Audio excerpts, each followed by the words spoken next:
नमो नमः। नमो नमः। वीणा मलिक जी कथम अस्ति? अहं सम्यक् अस्मि। शोभनम् शोभनम्। ओम श्री परमात्मने नमः। ॐ श्री परमात्मने नमः। ओम शान्ताकारं भुजगशयनं पद्मनाभं सुरेशं विश्वाधारं गगनसदृशं मेघवर्णं शुभांगं लक्ष्मीकान्तं कमलनयनं योगिभिर्ध्यानगम्यं वन्दे विष्णुं भवभयहरं सर्वलोकैकनाथं। नमः श्री परमात्मने। उपेन्द्रो वामनः प्रांशु रमोघः सुचिरोर्जितः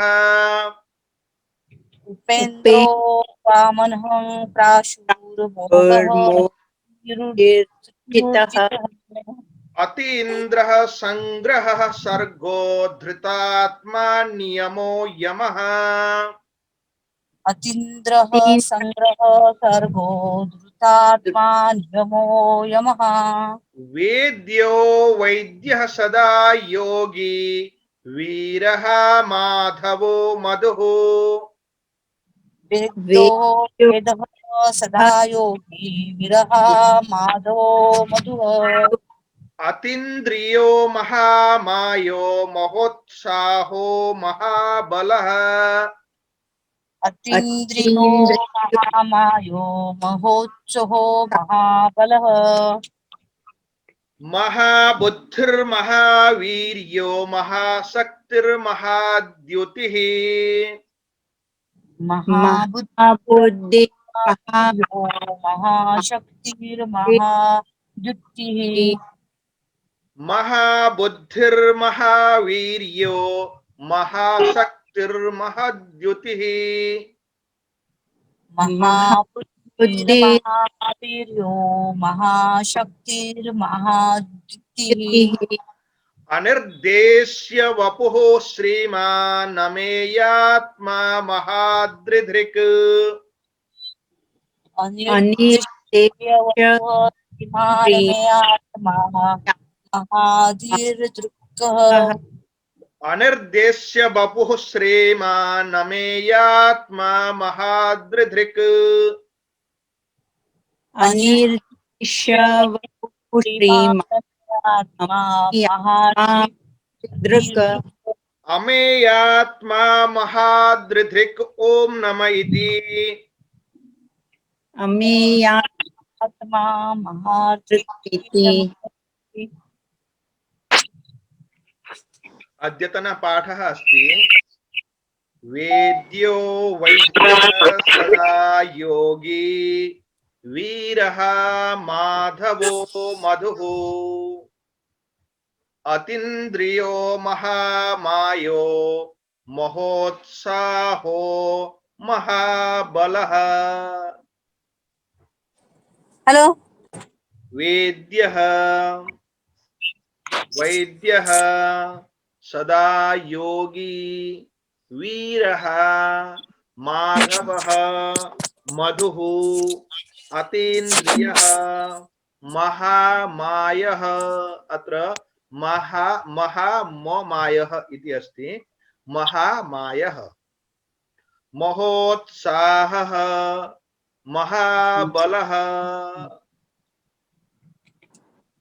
पश्यन्तु वेद्यः विद धातु से बना हुआ है।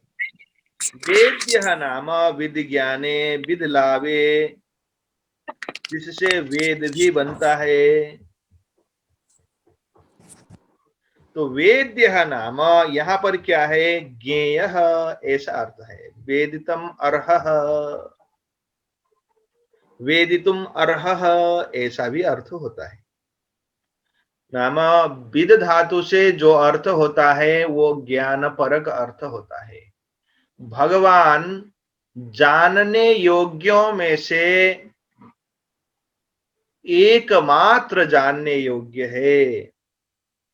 वह कैसे? दो प्रकार से भगवान को हम जान सकते हैं। एक तो विधिशेष से, एक निषेध शेष से। विधिशेष नाम प्रत्येक वस्तु, प्रत्येक चीज हमें जो उपलब्ध होता है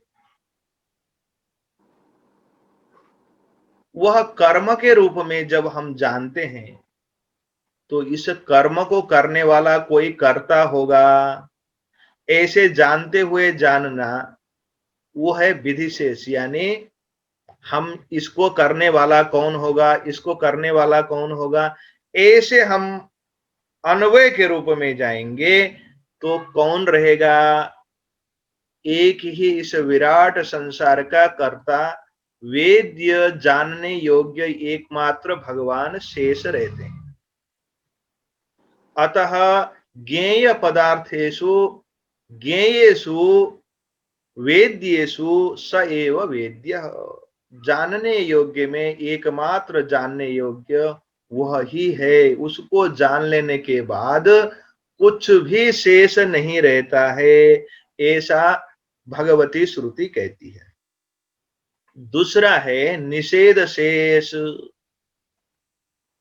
हम अपने शरीर को ही ले लें और उसमें घटाने शुरू करें, मैं कौन, मैं क्या मुख हूं, मुख तो मुख है, मैं नहीं हो सकता, आंख नहीं, नाक नहीं, हाथ नहीं, पैर नहीं, त्वचा नहीं, प्रत्येक अंग अंग के नाम है, वह तो मैं हो नहीं सकता। जो मैं बोलने वाला है वह है जीवात्मा। इस जीवात्मा को संचालन कराने वाला, इसको बुलाने वाला, चलाने वाला कौन है, साक्षी चेता, वह ईश्वर है। ऐसे हम निषेध शेष से, यह भी नहीं है, वो भी नहीं है, वो भी नहीं है, ऐसा निषेध शेष से हम जाएं तो शेष एक ही बचता है, वह है। कृपया आप बोलना चाहते हैं तो म्यूट कर लीजिए, इधर आवाज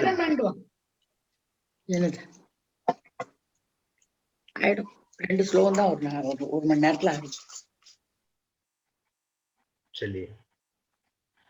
तो एक हो गया विधिशेष और निषेध शेष से हम यदि जानना चाहते हैं, सह एव वेदितुम अर्हः वेद्यः ज्ञेयः ईश्वरः एव, भगवान ही शेष बचते हैं। वैद्यः, वैद्यः नाम, वैद्य कौन हो सकता है? वैद्य दो प्रकार के हो सकते हैं।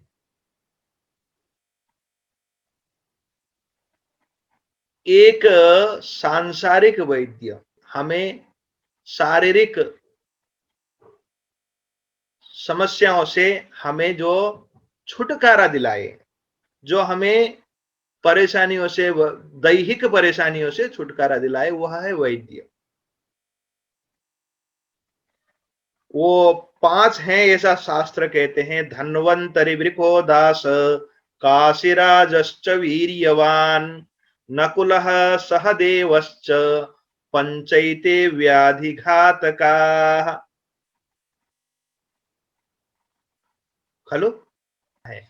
अच्युतानंत गोविंद नामोच्चारण भेषजात, नश्यन्ति सकलाः रोगाः, सत्यम सत्यम वदाम्यहम।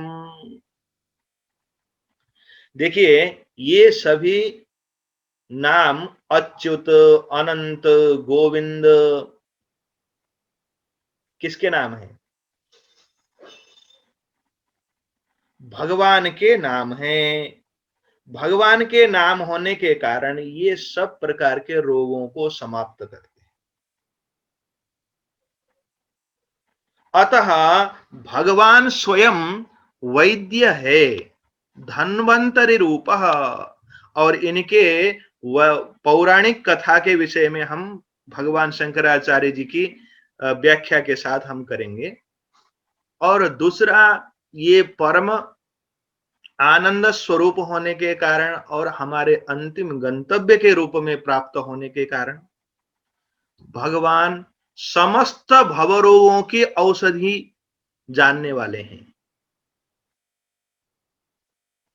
तो एक श्लोक है कहते हैं शरीरे जर्जरी भूते व्याधिग्रस्त कलेवरे औषधम जाह्नवी तोयम वैद्यो नारायणो हरिः। नाम जब हमारा शरीर जर्जर हो जाता है, व्याधि से ग्रसित हो जाता है, तो उस समय में शरीरे जर्जरी भूते व्याधिग्रस्त कलेवरे औषधम जाह्नवी तोयम, औषधि जाह्नवी भगवती मां गंगा का जल औषधि है। और वैद्यो नारायणो हरिः, वैद्य तो एकमात्र है नारायण हरि, वही हमारे वैद्य हैं। देखिए इसके दो अर्थ होते हैं। एक तो जब हमारा शरीर जर्जर हो जाता है, हम जब रोग से पीड़ित हो जाते हैं, तो उस समय में हमें जो औषधि के रूप में प्राप्त होता है वो केवल और केवल निर्मल पवित्र गंगा जल की तरह है। उसमें किसी प्रकार का संदेह, किसी प्रकार की शंका नहीं करनी चाहिए। और जो वैद्य कहता है वो साक्षात भगवान का वचन है और वो साक्षात भगवान का स्वरूप है, नारायण हरि है। अतः हमें शंका नहीं करनी चाहिए, औषधि के विषय में शंका नहीं होनी चाहिए। आज के परिप्रेक्ष्य में बहुत अच्छा लगता है एक विषय। दूसरा, यदि हम ये जानते हैं ये शरीर नश्वर है, निश्चित ही नश्वर है, इस शरीर को शाश्वत नहीं किया जा सकता है, तो शरीर जर्जरी भूते, जब शरीर जर्जर हो जाता है तो औषधि एकमात्र है मां गंगा का जल, परम पवित्र मां गंगा का जल हो और भगवान का सुमिरन हो। देहांत काले तुम सामने हो, मुरली बजाते मन को लुभाते। तो वैद्य तो भगवान ही हो सकते हैं। भवरोग के औषधि का संपूर्ण निदान यदि है तो भगवान के पास ही है। अतः सह धन्वंतरी सदा योगी, सदा योगी नाम भगवतः एक स्वरूप, भगवान का एक स्वरूप है जो नित्य निरंतर योग में निरत है। तो अन्य स्वरूप भगवान के योग से विरत हैं। इस विषय में आप लोगों ने बहुत बार सुना होगा, एक चर्चा आती है, गोपियां किसी महर्षि को भोजन देने के लिए यमुना पार करके चली गई। दुर्वासा ऋषि जी, महर्षि को भोजन कराने के लिए नदी पार करके जा रही थी, तो उस समय में भगवान श्री कृष्ण ने कहा कि यदि मैं सदा योगी हूं, सदा ब्रह्मचर्य को धारण करता हूं, तो नदी हमारे लिए रास्ता दे दे। तो भगवान के वचन को मानते हुए यमुना ने रास्ता दिया। वैसे वहां से आते हुए बहुत सी गोपियां भोजन लेके गई थी और भोजन खाने के पश्चात महर्षि ने कहा कि यदि मैंने कोई भोजन ग्रहण ही नहीं किया हो तो यमुना रास्ता दे दे। तो उनके वचन को न काटते हुए यमुना ने रास्ता दे दिया और गोपियां लौट के आई। ऐसी कथा है। ये कथा हमें एकमात्र चीज को निर्देश करती है कि वो सदा योगी थे। योगी स्वरेश्वर श्री कृष्ण कहते हैं, योगियों के भी ईश्वर हैं, वो सदा योगी हैं। सदा योगी नाम एक रस, उनका अंतःकरण सदा सर्वदा अविचल है। हम लोगों का विचलित होता है, हमारे ध्यान में बहुत सारी चीजें आते हैं। हम प्रसंग बस अभी बात कर रहे हैं, आपसे चर्चा हो रही है, भगवान की चर्चा हो रही है, किंतु क्षण भर में कहीं और भाग जाता है। भगवत चर्चा हो रही है फिर भी, और अन्य विषय भी ऐसे होते हैं, लेकिन भगवान ऐसे हैं जिनके, और भगवान के जो भक्त हैं, जो योगी बन चुके हैं, उनके भी, उनका सदा ध्यान लगा रहता है। अतः सदा योगी वीरहा, वीरहा नाम वीरम हंति नाशयति इति वीरहा, वीरों को नाश करते हैं। वीर कौन है? दो प्रकार से इसकी व्याख्या की जा सकती है। एक तो वीरहा नाम वो वीर हैं जो राक्षस स्वरूप में आए और उनको समाप्त करने के लिए भगवान को आविर्भूत होना पड़ा, प्रकट होना पड़ा। कंस, रावण इत्यादि राक्षसों के हंता के रूप में वीरहा है। दूसरे आध्यात्मिक दृष्टि से देखें तो हमारे अंदर भी काम, क्रोध, लोभ, मद, मोह, मात्सर्य इत्यादि अनेक प्रकार के राक्षस हमारे अंदर भी बैठे हुए हैं। जब तक ये अहंकार रूपी राक्षस हमारे अंदर से समाप्त नहीं होते, तब तक हम भक्त नहीं कहलाते। अतः भक्त शब्द ही बना है भंजन होने वाले धातु से। जब टूट जाता है सब ओर से और शरणागति के लिए अनन्य गति के पास पहुंचता है, तभी भक्त हो सकता है। यानी हमारे अहंकार आदि दुर्गुणों को नाश करने वाला। हम इतने वीर नहीं हैं, किंतु भगवान की कृपा हो जाए तो हमारे सारे अहंकार, सारे दुर्गुण, मद, मात्सर्य, पदलोलुपता इत्यादि सब कुछ समाप्त हो सकते हैं। अतः सह वीरः, इसका अर्थ इसलिए मैंने ब्रैकेट में धर्म रक्षकः लिखा है। अध्यात्म की दृष्टि में हमारे अंदर के दुर्गुणों को समाप्त करके हमें अच्छे मार्ग में ले जाने के कारण सह धर्म रक्षकः। माधवः, मा नाम लक्ष्मी, मा नाम माया, मा नाम श्री,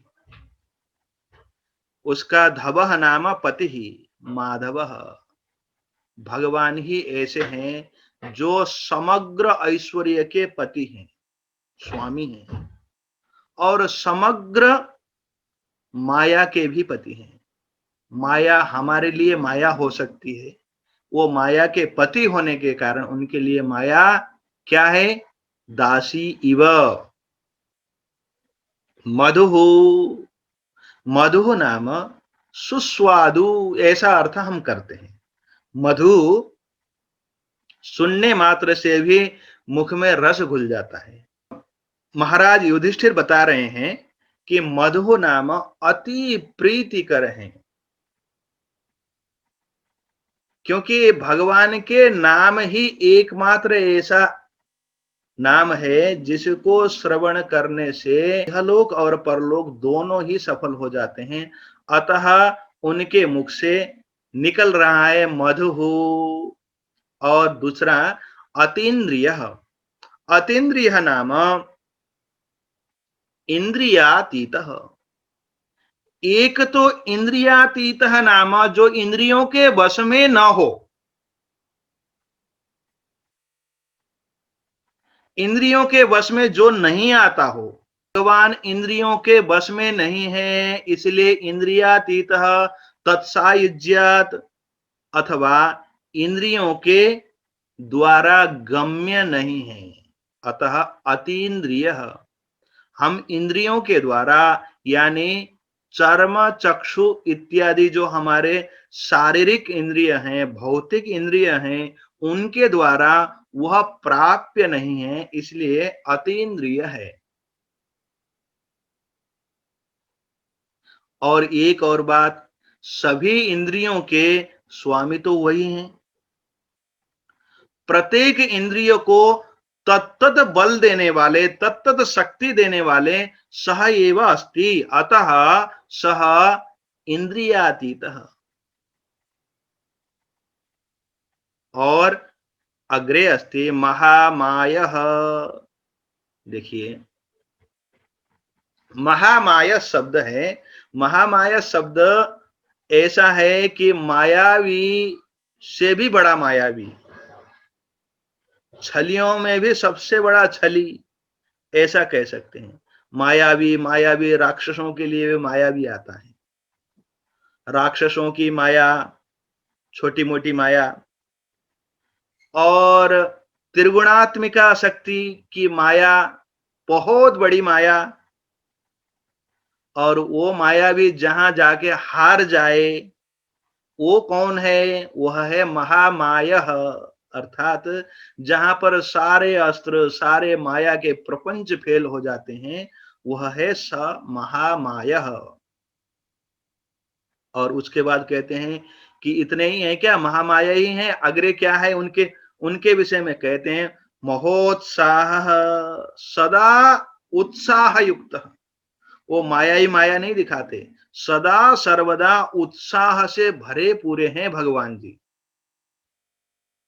उत्साह के साथ साथ अग्रे वदते महाबलः, नाम महान बलशाली, महान पराक्रम युक्त।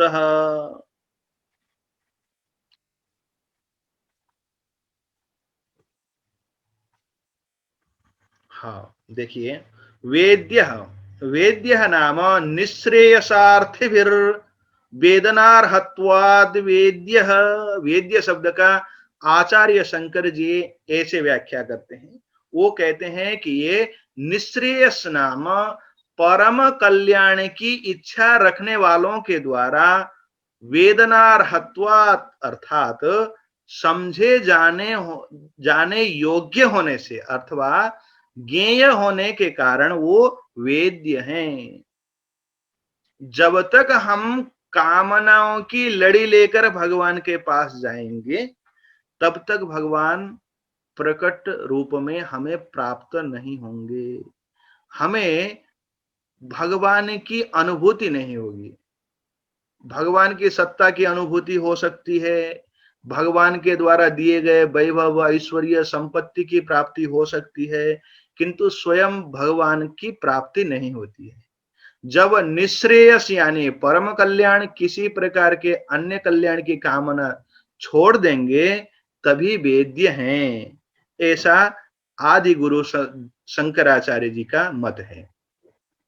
वैद्य, इसका बड़ा अच्छा अर्थ दिया है उन्होंने, सर्व विद्यानाम वेद्रित्वाद वैद्य।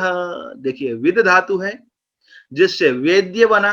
वेद्य का मतलब जानने योग्य, जानने योग्यता, जानने योग्य की शक्ति जिसके अंदर है, सब कुछ जानने की शक्ति जिसके अंदर है, इस अर्थ में वेद्यता अस्य अस्मिन् वा अस्ति, ऐसे अर्थ करेंगे तो व्याकरण की भाषा में ये बनेगा वैद्य, आदि अच वृद्धि होकर।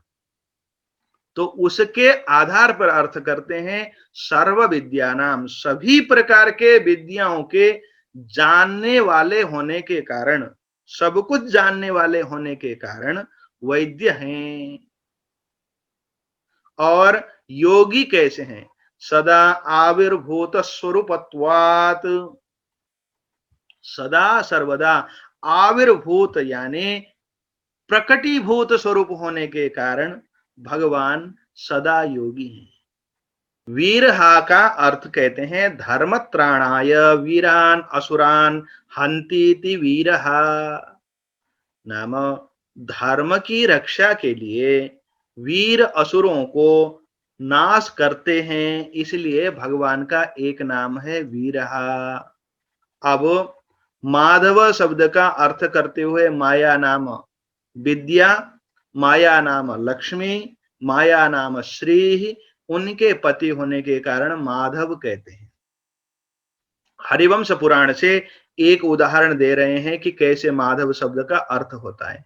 मां विद्या च हरेः प्रोक्ता तस्या ईशो यतो भवान, नाम मां विद्या हरि की विद्या है ऐसा कहा गया है, मां नाम विद्या कहा गया है। और तस्मान माधव नामासी धव स्वामीति शब्दितः, इसलिए आप माधव नाम के हो। धव का अर्थ होता है स्वामी, ऐसा हरिवंश पुराण में प्राप्त होता है। उसके बाद महोत्साह शब्द का अर्थ देते हैं, जगत उत्पत्ति स्थिति लयार्थम उद्युक्तत्वात् महोत्साह, सदा सर्वदा उत्साही कैसे हैं? जगत की उत्पत्ति, जगत की रक्षा, जगत का पालन और लय अर्थात संहार में सदा सर्वदा उद्युक्त होने के कारण, लगे रहने के कारण भगवान को महोत्साह ऐसा कहा गया है। और महाबलः, बलिनाम अपि बलत्वात् महाबलः, बलियों के भी बली होने के कारण, बलवानों के अंदर भी बल को सृजना करने वाले यही होने के कारण महाबलः। अब अगला है महाबुद्धिर्महावीर्यो महाशक्तिर्महद्युतिः अनर्द्येश्य वपुः श्रीमान् न मेयात्मा महादृधृक्। महाबुद्धिः, महावीर्यः, महाशक्तिः, महद्युतिः, महाद्युतिः अनिर्देश्य वपुः श्रीमान् अमेयात्मा महादृधृक्। ओम महाबुद्धये नमः। ओम महाबुद्धये नमः। ओम महावीर्याय नमः। ओम महावीर्याय नमः। ओम महाशक्तये नमः। ओम महाशक्तये नमः। ओम महाद्युतये नमः। ओम महाद्युतये नमः। ओम अनिर्देश्य वपुषे नमः। ओम अनुर्दश्य वपुये नमः। वपु, वपुष शब्द है, वपुषे नमः ऐसा बनता है, ठीक है। वपुषे अनिर्देश्य वपुषे नमः। ओम अनिर्दश्य वपुषे नमः। ओम श्रीमते नमः। ओम श्रीमते नमः। ओम अमेयात्मने नमः। ओम अमेयात्मने नमः। ओम महादृधृते नमः। ओम महादृधृते नमः। देखिए, महाबुद्धि नाम बहुत बड़ी बुद्धि, बहुत बड़ी बुद्धि तो हमारी भी होती है, बहुत बड़े बड़े प्लान करते हैं और हमारी बुद्धि भी अपरिमित है ऐसा हम मानते हैं, किंतु हमारी बुद्धि संशयात्मिका है। शास्त्र की दृष्टि से यदि कहें तो हमारी बुद्धि संशयात्मिका अधिक होती है। मुझे ऐसा ही करना है, इतना ही करना है और ऐसे ही करना है, ये तीन भागों को हम विभक्त करके एक साथ हम निर्णय नहीं ले सकते। किंतु भगवान के पास निश्चयात्मिका बुद्धि है, इसलिए वो अमोघ भी है, निष्फल नहीं होता है। प्रत्येक कर्म, प्रत्येक उद्देश्य पूर्ण उद्देश्य होता है, पूर्ण कर्म होता है भगवान का। इसी कारण से वो कैसे हैं? महाबुद्धि नाम निश्चयात्मिका बुद्धि युक्त अस्ति सः। और महावीर्यः नाम महान शौर्य युक्त। भगवान के गुणों की चर्चा करते करते, भगवान के गुण रूपी नामों की व्याख्या करते करते महाराज भीष्म पितामह बता रहे हैं, युधिष्ठिर देखो, भगवान के निश्चयात्मिका बुद्धि तो है ही है, महाबुद्धि युक्त तो है ही है वो, और महावीर्य युक्त भी है। वीर्य नाम ओजः शक्ति पराक्रम शौर्य, और भगवान महाशौर्य युक्त हैं। और महाशक्ति ही, भगवान ही एकमात्र शक्ति है और उस शक्ति के समक्ष अन्य शक्तियां तिरोहित हो जाते हैं, जैसे सूर्य के सामने दीपक। ऐसी भावना जब पितामह भीष्म के अंदर आ गई तो उन्होंने कहा भगवान का नाम एक महाशक्ति भी है। क्यों? क्योंकि सर्वोत्कर्षशालिनी शक्ति युक्त, सबसे उत्कर्षशालिनी शक्ति, सबके ऊपर बैठने वाली शक्ति, यानी सबके लिए नियंता, सबके लिए नियामक शक्ति, वो स्वयं होने के कारण, देखिए शक्ति है जब भी तो शक्तिमान है वो, अतः महाशक्ति ही, ऐसा उनका एक नाम है। ऐसा जब भीष्म पितामह ने कहा तो आगे कहते हैं शक्ति, शक्ति के साथ साथ वो कैसे हैं? महाद्युति ही, भगवान की द्युति अर्थात चमक, प्रदीप्तता सर्वोत्कर्षशालिनी है। किसी उपनिषद में एक मंत्र आता है, न तत्र सूर्यो भाति न चंद्र तारकाः नेमा विद्युतः भान्ति कुतोयम अग्निः। उस प्रकाश के सामने ये सूर्य चंद्रमा प्रकाशित नहीं हो सकते, ये चंद्रमा तारे नहीं प्रकाशित हो सकते, और न विद्युतः भान्ति, ये जो बिजलियां चमकती हैं, ये बिजली की चमक भी उसके सामने फीका है। कुतोयम अग्नि, ये लौकिक अग्नि की क्या विषाद, क्या क्षमता उनके सामने चमकने की। तमेव भांतम अनुभाति सर्वम तस्य भाषा सर्वमिदम विभाति, शायद मुंडकोपनिषद का है ये, उसके प्रभाव, यह मुंडकोपनिषद का है। हाँ हाँ, किंतु उसके प्रकाशित होने से ही सब कुछ प्रकाशित होते हैं। अग्नि को प्रकाश, सूर्य को प्रकाश, चंद्रमा को प्रकाश, तारों को प्रकाश, जिनके पास भी जो सब कुछ प्रकाश है, तमेव भांतम, उसके प्रकाशित होने से अनुभाति सर्वम, ये सब प्रकाशित होते हैं। तस्य भाषा, उसके प्रकाश से सर्वमिदम विभाति, इसलिए वो महाद्युति ही है, वो सर्वशक्तिमान प्रकाशक है।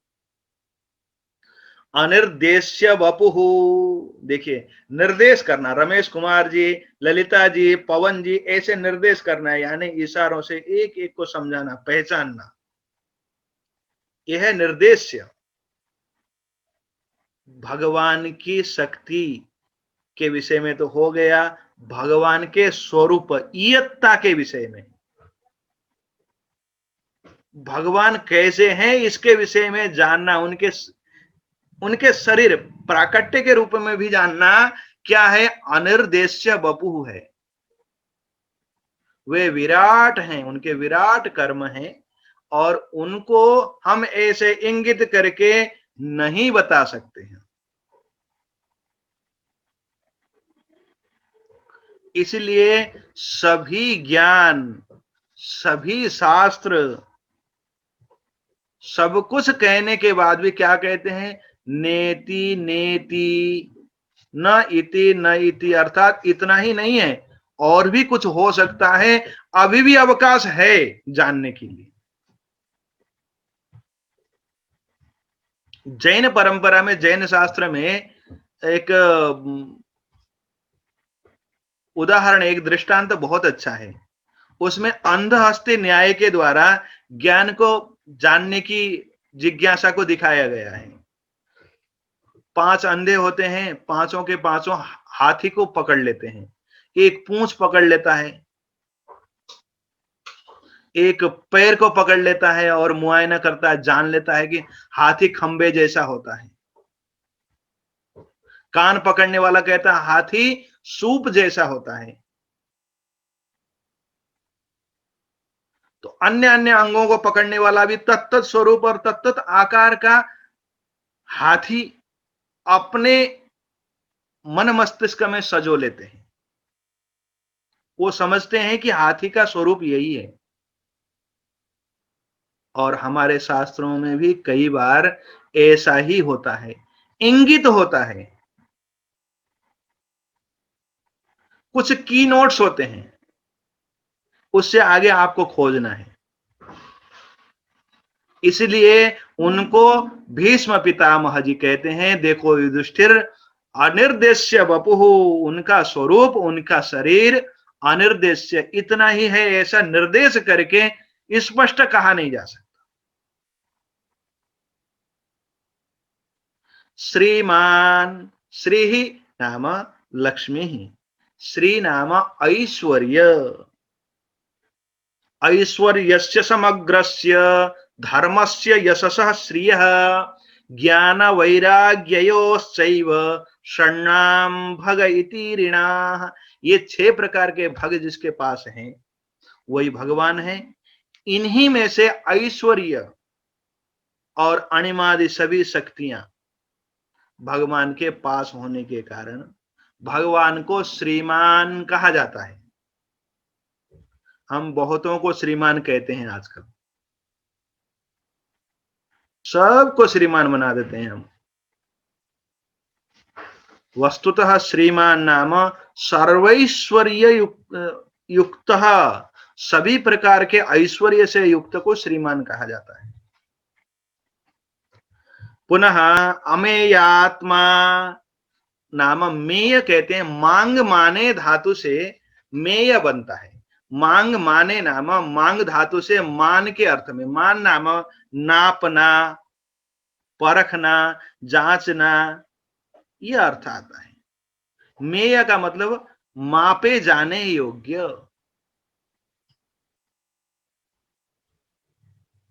और अमेय का मतलब जिसको हम माप न सकें।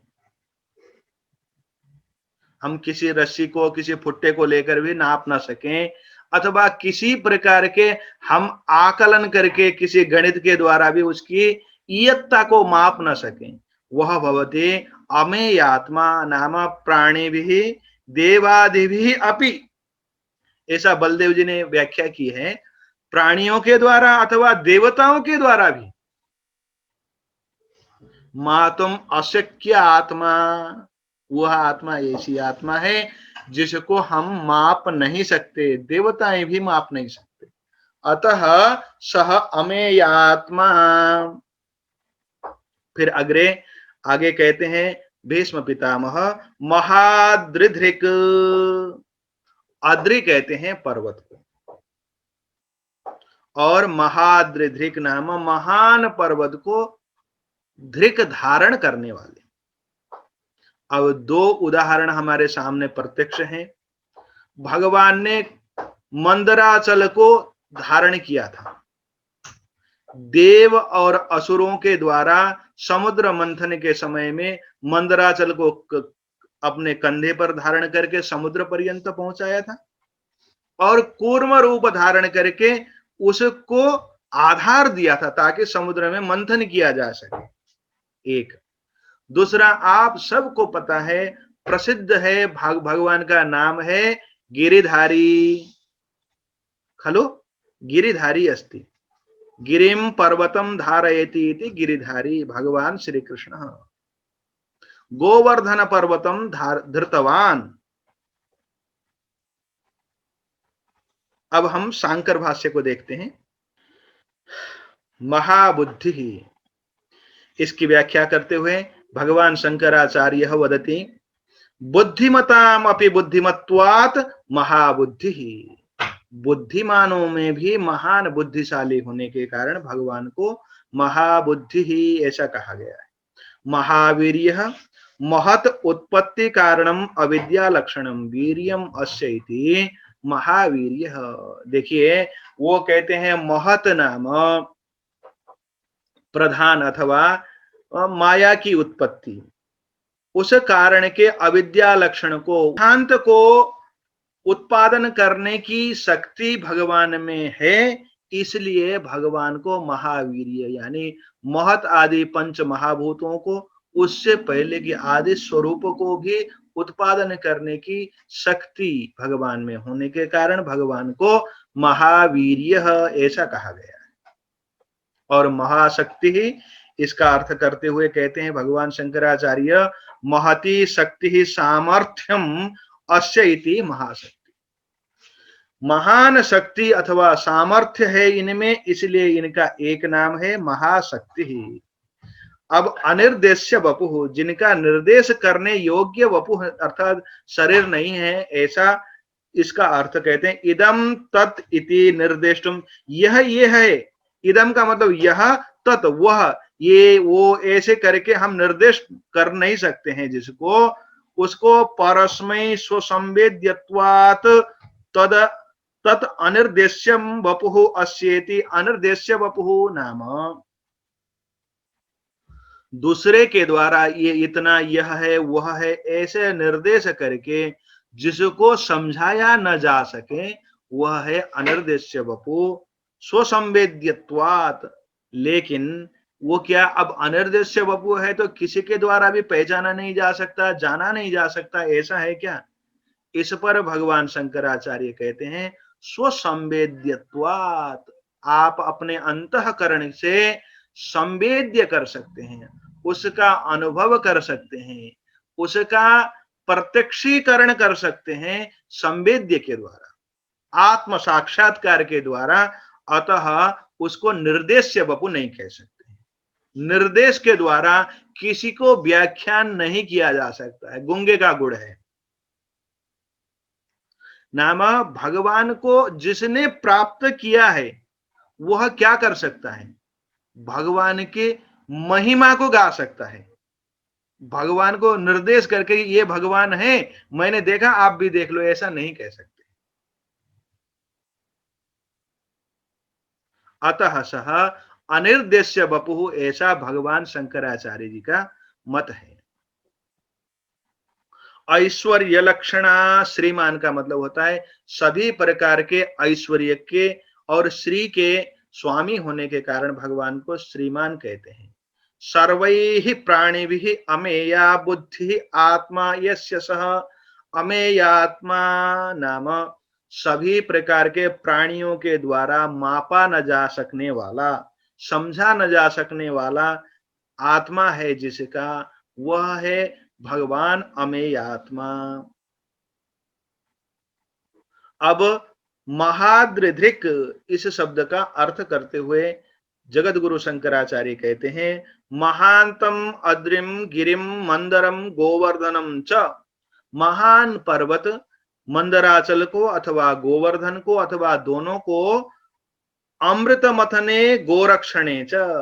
पहले वाले मंदराचल को अमृत मंथने के समय में, दूसरे वाले गोवर्धन को गायों की रक्षा के लिए धृतवान इति धारण किया, इसलिए ये क्या है? महाद्रिधिक हैं।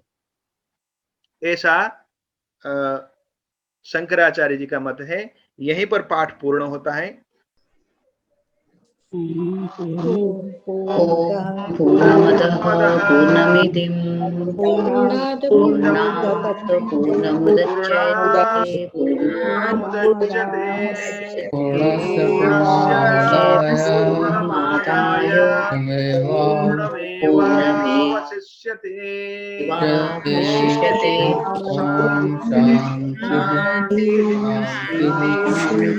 शान्तिः। नमो नमः।